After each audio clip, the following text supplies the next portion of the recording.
Another rainy day here in Tolga, Norway. When I think about it, it's crazy that during the race, I didn't get rained on at all.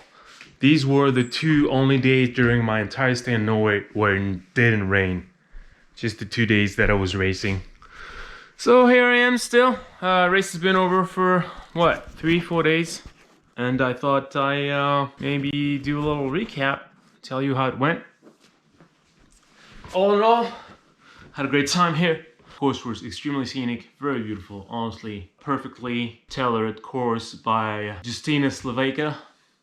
We started fast, like a group of 10-12 racers for maybe 80, 100k riding at a really good pace. Then little by little, the group got reduced and it was 6 of us for about 160k all the way to the first resupply. And then 2 of us didn't stop. It was Clément and I. So we ended up being at the front of the race after engaging 6 hours, something like that. Fast-paced start. There was a little bit of hike-a-bike. Then after that, a downhill where I lost Clément. Kept riding by myself. Caught him. At the next resupply, I decided to stop. I decided to keep going. And turned out to be a little bit of a mistake because I ran out of water. And since I had no water on the next climb, I was not able to keep up with him. Needed to stop and drink, but I waited a little bit too long, and my legs weren't working perfectly anymore. So I just kept going as well as I could. Drank some more, ate a little bit, got caught by Philippe, a Swiss rider from Lausanne that rides pretty hard. So he caught me in the climb. We rode together a little bit. Then he went away. He dropped me because I was still recovering from that little bit of dehydration that I had. I was by myself for a while, and then as the night came, but the night never really came. It never got like completely dark. But towards the end of the day, maybe after 12 or 14 hours of racing, I got caught by my friend Christophe from Belgium. Rode together a little bit. Stopped for my first resupply in a 24-hour store. It was an interesting shop. It's honesty based. You just swipe your credit card to get in. Then you grab everything you want, everything you need. Self-checkout. You scan your items and you pay for them. And it's like, yeah. The shop owner is not here, no cashier. It's just like complete trust that you're gonna pay for what you took, which is what I did, obviously. I kept riding a little bit with Christophe. It was deep in the night at that point, probably around midnight, then 1, then 2 a.m. We got caught by a rider that was in 5th place. Rasmus of Germany. He caught us on the flat. He was extremely powerful and fast on the flat. We rode together a little bit until the bottom of a very famous climb here, Trollstigen, which I'm guessing means the staircase of the trolls, or maybe the troll road. I don't know. I don't speak Norwegian real well. I managed to get closer to Philippe at the top of that climb. We opened up just a little gap with Rasmus and Christophe, but didn't really matter anyway, because after that climb there was a ferry, and we had to wait an hour for the first sailing. So it was like a nice truce. I took advantage of this to change socks, drink water, eat a few candy, stuff like that. Just take care of my body as much as I could. Dry my feet. There was a toilet with a hand dryer, so I dried my feet. Rested my eyes a little bit. I couldn't really fall asleep, but it was okay. It was still a nice truce. Then on the ferry, had a chance to drink coffee. It's not a good coffee, but still coffee is coffee, so that's good. After that ferry, there was a first climb, rather easy. Nobody was really willing to make the first move, so we just rode together. Nobody was pushing. Downhill, we got to a famous fjord called Geiranger, and this This is when I decided to make my move because I knew that the hardest climb of the course was coming. It is a 20-kilometer climb with a 7.5% gradient, and the end of the climb is 4 kilometers at close to 10%. So I decided it was time to take my responsibility as the favorite of this race, and I was not willing to keep riding like this, like with everyone kind of being too cautious and a bit timid. Straight off the bat at the bottom of the climb, I attacked, gave everything that I had, and only Clément was able to follow. He seemed extremely strong. So we climbed up to that place called Lagsniba together. I reached the top, then it was a dead end. We made a U-turn, got back to toll gate, and that's where we saw Rasmus. I timed it, and it meant that we had opened up a gap that was about 30 minutes. So I was confident that at that time, since it was about 550 kilometers into the race, so another 500k left, I was confident that the win would be decided between Clément and me. After that downhill, I ran out of water again. It was hard for me to stop and get water because every time that I would try and do that, I was afraid of letting Clément go because he was riding really, really strong, and it was just, yeah, kind of hoping that I could get to that next town and resupply that with him, but he dropped me probably, I don't know, 10k before that little resupply. Stopped there, bought a whole lot of drinks, got going again. It was a little bit of a tarmac, long, yeah, a few climbs, started raining a little bit. I got to another resupply, and after drinking enough, I started being hungry, and I saw a gas station, and I thought of hot dogs and cheeseburgers, and I was like, do I have time for this? Probably not, but I mean, I'm gonna need to fuel at some point. So, and since fueling turned out to be quite a challenge for me during this race, I ate a lot of candy. I ate more like a kilo of Haribo soft candy, but it was pretty much the only thing that I was able to eat. I packed a few sandwiches, but it was hard for me to eat my sandwiches. I was not really, I don't know, something was not appealing to me. So it was hard for me to get salty food. Basically, it was surviving on candy and chocolate, if you like chocolate milk and stuff like that. But seeing that gas station and thinking of a cheeseburger, a hot dog, it was appealing to me, getting hot food, salty food. So I stopped there and I figured, well, it might pay off at some point.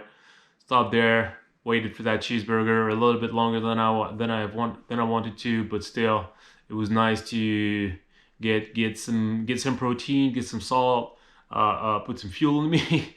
I mean, I ate, like, I really gulped down these two sandwiches, and I have to say that for like 15-20 minutes afterwards, I felt like they were really weighing me down. But in the end, I think it was good to stop there and get some food. I mean, when you're struggling to eat, when you're struggling to fuel your body while you're pushing so hard, any time that you think that something is going to be good, you have to have it, you have to eat, because at some point, if you don't, you're going to pay for this. So I did that little resupply. I knew that while I was stopping for this, first for the drinks and then for hot dogs and cheeseburger, then Clément was probably getting away. I was kind of not really happy that I stopped twice instead of stopping once. I know I've enough experience to know that when I stop for drinks, I should also buy food. But it's just that I stopped in a supermarket. There was no hot food there. So anyway, not a big deal.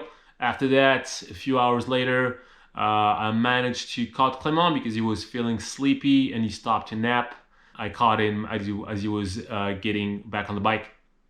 We rode side by side all the way to a town called Afdal, which is a crucial resupply because after Avdal, it's like a 200-kilometer stretch with absolutely nothing.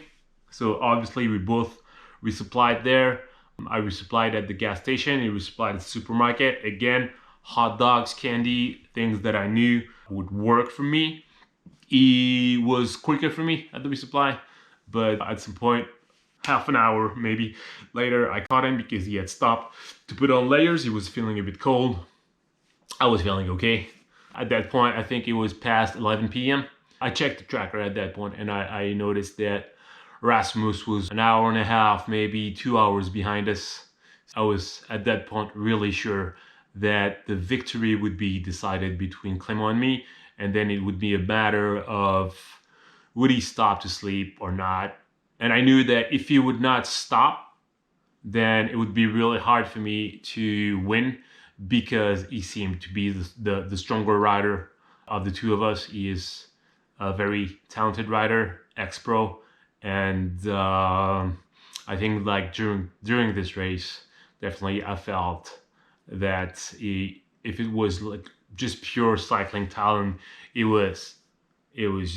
just had like a little bit more than me. But yeah, the night was a bit darker than the night before because we were in the forest and it was cloudy. So around 1:30 a.m. we experienced a little bit of darkness, and I think that it played a part in Clément getting sleepy. And after a downhill, he told me that he needed to stop because it was like hard for him to focus. And if you've ever raced ultra, you know that the downhills are the parts where it's just easy to get sleepy because your legs are not functioning anymore. And yeah, I mean, for safety, I decided to stop and sleep. I was feeling pretty good at that time. I mean, my legs were weak after obviously more than 40 hours of racing hard, but I was not feeling sleepy, so I kept going. I tried to push a little to open up a bit of a gap while he was napping. After an hour and 30 minutes, I checked the tracker and he was 20 minutes behind, so I kept pushing and pushing. Around 3 a.m. it was bright, it was day, but I started feeling sleepy. So you know what I do? I sing to myself to stay awake. So I sang, managed to wake up, kept riding. I was in this place that looked a little bit like the Great Basin in Wyoming on Torvald. It's not a place that I like, so I was just happy to get out of this like mini Great Basin in Norway. Kept riding in that morning, and I checked the tracker again, 120k from the finish, to notice that I had a 40k lead. And then I knew that it was just a matter of riding steadily, not even pushing, just riding steadily to that finish and not stopping too much to get that win. And that's exactly what I did. I just stopped once to air my feet for a couple of minutes and change my socks because my feet were wet from a few river crossings that we did during the night and they started to hurt. It's not like I needed to, but I could afford that luxury since I had a rather big lead. And then I kept cruising to the finish. Yeah, after 51 hours and 30 minutes, I got back to Tolga. First position, win, victory, whatever. Raised my arms, felt really happy, really proud. Honestly, so happy about this race because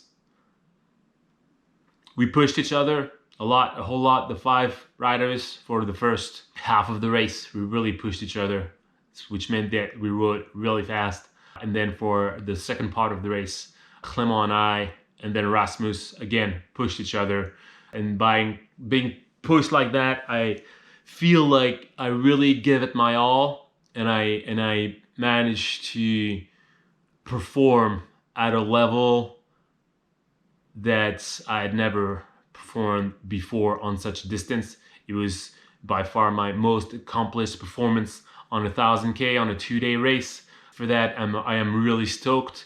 After a few setbacks that I had last year for the Rhino Round, where I felt unmotivated, and then the Hellenic earlier this year, where I couldn't race because of a dog bite, and then the Highland Trail 550, where I was out of shape because the dog bite prevented me from training. So after 3 races where I couldn't really like do what I know how to do, what I know, well, anyway, I was just happy to be back on the start line, in shape, push myself, and just like give it all I got. It's hard. It's like, in a way, I absolutely hate these sprints because you can't let your foot off the gas. You got to push, push, push all the time. You can't rest, and it's really hard. But when you manage to come home with such a performance, it's just like it's all worth it, and I'm really stoked about that. And it's a big confidence boost before the Silk Road mountain race. So yeah, really good time here. Thanks to all my competitors. Clément, so awesome to ride with such a talented rider. Rasmus, really impressive comeback. My friend Christophe, again, good game, good, well played. Philippe, that I met during this race, impressive ride again. So yeah, great. It was Norway delivered. Just a nice thank you for the race. Thank you for the course. Great event. Peace out. Thanks guys for watching.